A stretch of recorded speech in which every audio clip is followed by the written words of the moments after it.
So today I'm excited to showcase this handheld as it is a very powerful and unique handheld. By this point I've already ditched other handhelds that haven't really sufficed with my needs all that well, and now I am left with what I would consider to be the handheld of 2023 going into 2024, though this review comes out in 2024. This is the AYN Odin 2 Max review. Let's go ahead and dive right in.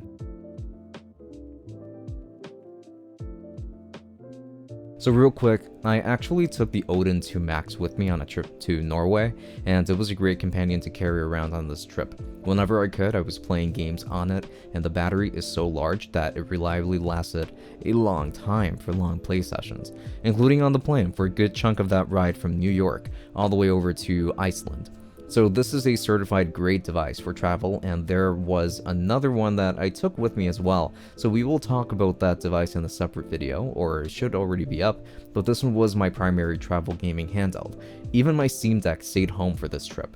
But with that said, let's go ahead and move on to talking about the exterior design. The exterior design consists of plastic for the entirety of the build, but this device is built really nicely. This device is much thicker than the original Odin, which was not a pleasant surprise to me, to be completely honest, but this device does feel very different.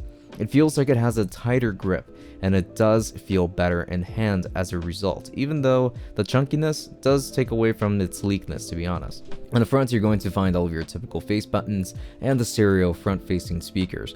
On the bottom, you're going to find a headphone jack and the USB-C port. On the top, you're going to find an SD card slot, a micro HDMI port, a cooling vent, a volume rocker, and a sleep wake button, along with your shoulder buttons. On the back, you will find an additional 2 buttons, which are remappable, and another giant cooling vent. On the sides, you're going to find your LED lights. I have to say that based on this new design, literally everything has improved in one way or the other, for the exception, of course, of the fact that we do have a chunkier device, because I do actually miss the thinner design of the original Odin, but this one is so much more powerful that I don't want to use the original Odin. But some of those improvements are going to be the sticks, which are now concave and offer Hall effect features. The face buttons feel even better, and the D-pad feels even more responsive and precise than it did before.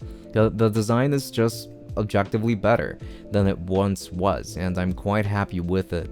Essentially with everything that they did here, mostly everything except for the chunkiness. This device features an absolutely beautiful 6-inch 1920 by 1080 IPS display that is super colorful, vibrant, and definitely great for gaming. This is easily one of the best displays out there when it comes to these handhelds, bar the fact that it is not an OLED screen, and we're starting to see more of those. So hopefully we can get an OLED screen for the Odin 3, but as it is, I can really vouch for this display because it is really good. I think that most of you will absolutely love it, as do I, because it has been a really great display for everything that it offers. And yes, it is still touch enabled, obviously. Now, this device features a pair of stereo speakers, and these speakers are no joke at all. These speakers are probably the best that you will find on any Android handheld, and I have tested quite a few. So this is downright impressive. Have a listen.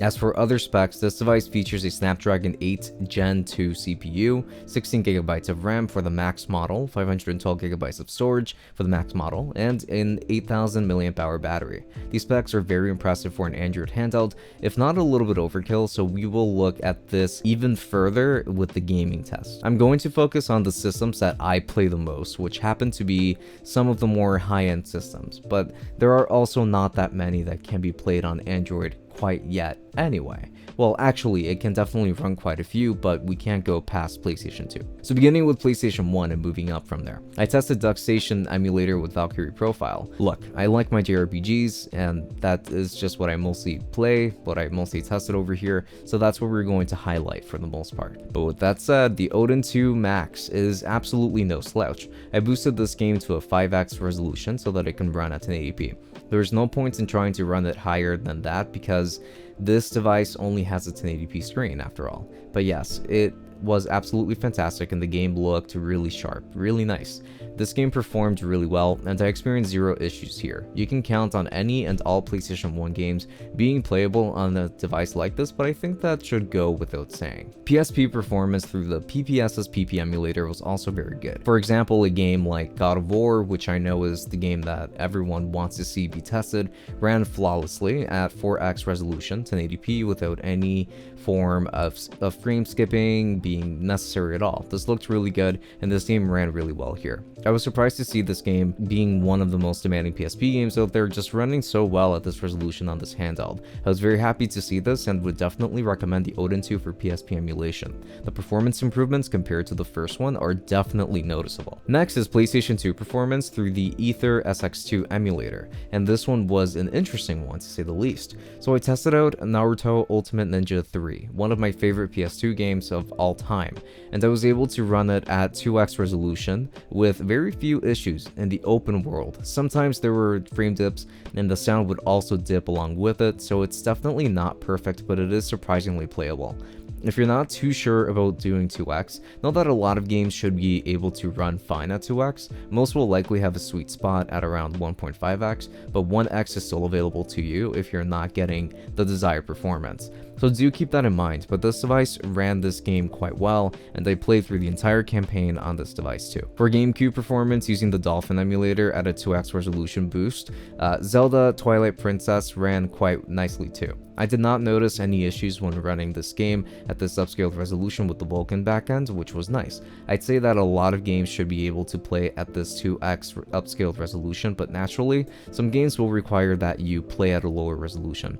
Granted, 2x is only 720p, so it isn't really taking advantage of the whole resolution spectrum that this device is capable of covering, but you can definitely still play games at HD with some compromises here and there. And the same can honestly be said for Wii performance on the same emulator, as both consoles are very similar. So games will run at a similar resolution with the same backend and the same settings essentially, so even Wii games will be very playable on this device, as you will be able to see on screen. I did not test Switch games because I will be honest and say that Switch games are just better played on the original hardware, since it is already portable and cheaper than this Odin 2 Max model is in the first place. And as for 3DS performance, it's, in my opinion, very uncomfortable to play 3DS games with a single screen, so again, I would just stick with the original hardware, and same goes with DS games. Now, like I hinted to earlier, battery life with the Odin 2 Max is really good. I could play PlayStation 2 for a good few hours. I would say that 5 hours is a good average for most games that you will be playing on this device.